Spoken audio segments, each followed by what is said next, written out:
In this video, I'm gonna walk you through a property that we just finished fixing up. We're gonna go over some of the before and after pictures of the construction so you can see what it looked like before we bought it and what it looks like now. So I bought it to fix it up, right? But as we were fixing it up, I decided, this thing's pretty nice. So now we are going to we staged it, and you're gonna see how we staged it up because we decided to hold it and turn it into a travel nurse Airbnb / short-term rental. So you're gonna see what the staging looks like too. Also gonna go over the numbers to show you what we bought it for, what it's worth, how much we put into it. Let's do it.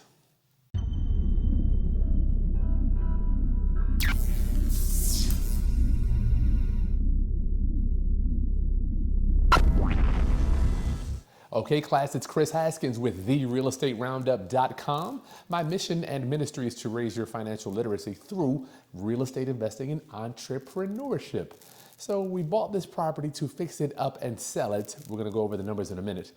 As we were in it, we're fixing it up, working on it, and me and my partner Ron were like, you know what? This is actually a nice house. Matter of fact, every house I do, I'm like, you know what? I really like this house. I wanna move into it, every one of them. It's so much better than the house that I live in, right? So Aaron, I'm sure, can attest to that. So we're fixing it up. I'm like, you know what? Let's hold on to this one. Let's hold on to it. So we decided to turn it into a short-term rental, and I actually listed it. Matter of fact, I want you to see this video right there. I listed this property on Airbnb with zero furniture, no furniture, right? I took some pictures. I said, you know what? If the universe and God has something out there for me, what I learned is what you're looking for is actually looking for you. It's a new thing that I just learned, right? So I listed it on the website, no furniture, and we got our first booking the same day for $10,000, right? This lady booked the property for 2.5 months. It's just so amazing when you take action. And I'm not saying I have it all figured out, but I tried, right? So the first day we got it booked, and then after that, we've got 3 other bookings. So it's truly amazing. I put forth the effort. But I want to walk you through the before and after shots of the renovation so you'll see what it looked like before and what it looks like now after we've staged it, all right? So here's our beautiful new kitchen. So we had to do new flooring in here, new countertops, new kitchen cabinets, and this video is going to be a little above because I had to stage it, right? So we've got beautiful granite here, and Ron is the Mac Daddy when it comes to fixtures, so he decided black fixtures are what's in. And who am I? I'm just the guy behind the scenes. We've got stainless steel appliances, as you can see, all the way through.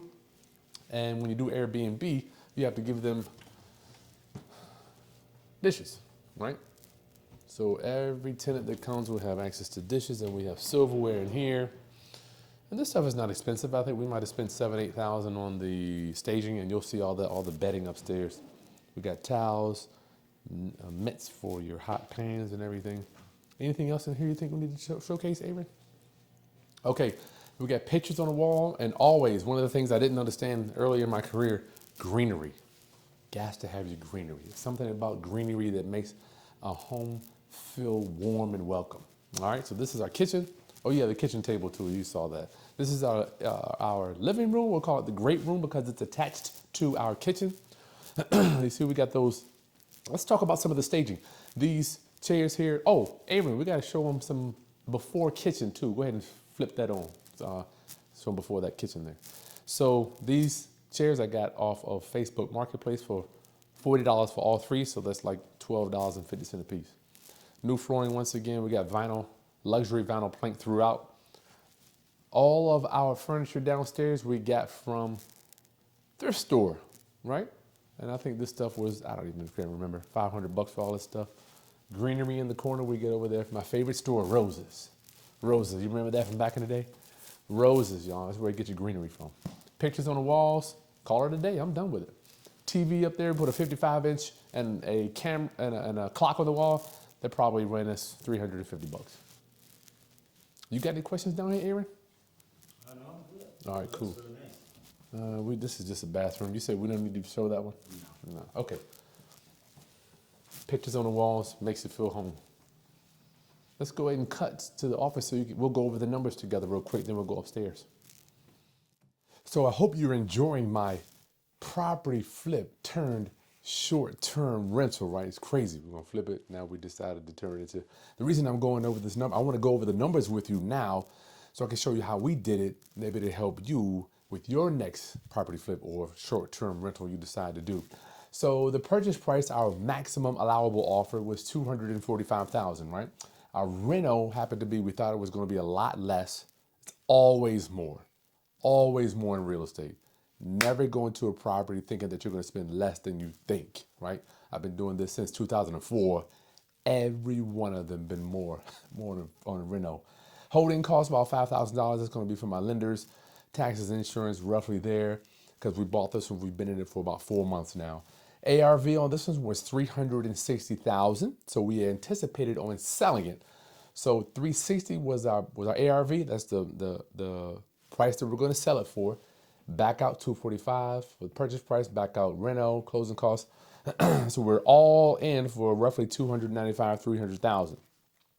So our flip profit, which we presumed going in, we wanted to, roughly we were going to make $50,000. Now that's after, I know these numbers look crazy, but don't forget, we have to back out realtor fees and closing costs. That's realtor fees. Yes, realtor, not realtor. Oh my Lord. So we had to back out realtor fees, and that made us right around 50 grand for a net profit on this one, right? If we were going to sell it, but what we decided to do, hold on to it round up. All right. So what I did some research to check out what is our daily rent over there on a short-term rental, right? So if you look right here at the handout, I just went right to Airbnb, and you can see the lowest one, the most inexpensive one-day rental was like 170 bucks. So all I did was put us right at 170 for a night. And I'm not presuming that I'm that skilled or I'm that good. So I'm going to say, look, we're going to rent this thing out for 21 days a month. 21 days, that's all. I'm not even saying we're going to get 30 days. So roughly 170 times 21 days, $3,500, right? Now we have to that's gross profit. We have to back out debt services, taxes, insurance, HOA, cleanings. We have to pay every time we have it cleaned, but we collect for the cleaning from the tenant. We pay, the tenant pays for the cleaning, but we have to actually pay it out. So they don't pay the cleaning company, we pay it, but we charge the short-term rental. Let me repeat that. For cleanings, we charge the tenant $170 to clean this property, but we have to pay the cleaning company, right? And then utilities, that's 300 bucks. So our net on a month after all expenses was right around 1,200 bucks, plus or minus. And don't forget, this could be more days, could be less days booked for the month. You don't know. Our first tenant, if you go back to that video, I talked about it earlier. That video is right there. You'll see our first tenant is staying over 60 days. So we only have one cleaning, or maybe we'll do two. We'll send a lady out, send a company out there to do the cleaning once or twice while they're there. But generally speaking, we have a cleaning every time somebody stays. But our first tenant over 2 months, man, it's like a dream come true. So our net profit, let's say $1,200. So this is the breakdown for this short-term rental. I want you to help you so you understand how this all works. So if you're enjoying this training here, we're going to get back to our property. Let's go upstairs. Make sure you hit that subscribe button, like this content, and share with anybody else that you think needs to understand how short-term / mid-term Airbnb, travel nurse, rentals works. Okay, let's get back to the property. All right, so we're here upstairs, round up. This is a nice little foyer for everybody to get ready. Have the mirror right there. So you got to give them a mirror so when they get ready in the morning, you might get your tie and your suit ready. So where should we start? Aaron, bathroom, primary? Master. All right. Well, we have the primary bedroom now. We don't call it master anymore. 55-inch TV on the wall here. We have your nice sitting area here with a desk. So if you got to do some work, you can do that. But this particular unit, we have 4 bedrooms, 2 kings in 2 bedrooms, a bunk bed in one, and a queen in the other bedroom. So this thing actually can hold 8 people at once. King bed there, new flooring at the bottom under my feet, and fan above is very nice. It just feels welcome, doesn't it? I'm like, I wish I could. His and her closet here. Well, probably her and her closet actually. And the Mac Daddy bathroom, new flooring here, luxury vinyl plank. We have granite on the tops, white cabinets, New linens here for Airbnb guests. And you know you got to give them your toilet paper and the dryer and all that craziness. So it's so ironic that I'm doing this because our first Airbnb guest actually moves in today in 3 hours. It's so crazy. Stand-up shower and jacuzzi tub. We didn't actually have to do anything here. We had to do a little bit of repairing the tile, but I'll shoot some before of this so you'll see what the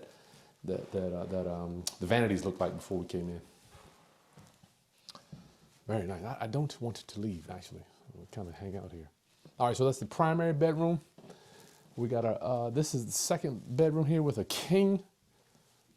Very homely.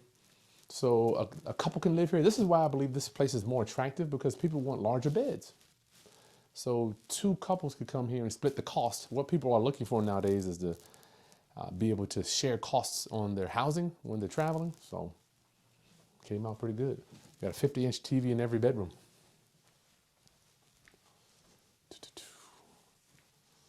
This bedroom here has a queen, and all this stuff here I got from Marshalls or Rose's or Burlington. Real simple stuff. The bedding, end table here, bed table, pillows you can get from my favorite, another one of my favorites, Ollie's. You ever go to Ollie's, Aaron? Oh yeah, back in the day. Oh man, Ollie's, old school, bro. Aaron, if somebody wants some video production, how do they get in touch with you, brother? You want to put your stuff in the... Yeah, I'll put my stuff below, but go to pressmarkmedia.com. Thank you. All right. Aaron is the man. Here's the communal bathroom. I didn't even notice that Ron put double sinks in there, so just beautiful. Just drop dead, gorgeous. New flooring, new vanities, new mirrors. And if you look at the tub here, we kept this tub. We just reglazed it. Reglazing it, if you remember from our previous videos, we just turned it completely white. And I'll show you some before footage on that as well. Here's our last bedroom for the kids. So in this in case we had, so just imagine if we put 1 bed in here. Some parents may not want their children to share a bed if they have a boy and a girl, right? So if you have 2 beds, bunk bed, you can have daughter up here, son at the bottom or whatever. That way you can hold more people in your 1 unit. And if you have a 2-bedroom or a small unit, then you can put more beds in there. Once again, 50-inch TV. People happy. Everybody's happy. So you've seen inside. I'm going to very quickly show you a little bit of the exterior. So what we had to do here on the reno was, as you see, roof, windows were good, but we had to do a new central heating in there, so that did set us back. But look at this beautiful neighborhood. It is so quiet, quaint. And one thing my mentor told me, he said, Chris, I want the property to take up 80% of the land. So you can see these properties have very small yards. You see in the front yard here? Oh man, no landscaping, real small. Now it doesn't take up 80%, but it does take a lot of, the building does take up a lot of the land, which is what you want with rental property. You don't have to worry about cutting grass. So if this video has helped you at all, Roundup, make sure you subscribe to the channel, like this content, and share with anybody else that's thinking about renovating properties, fixing and flipping, buy and hold, or doing short-term rentals. We can help you. It's not rocket science, but it does take specialized knowledge. I'll see you on the next video. Peace.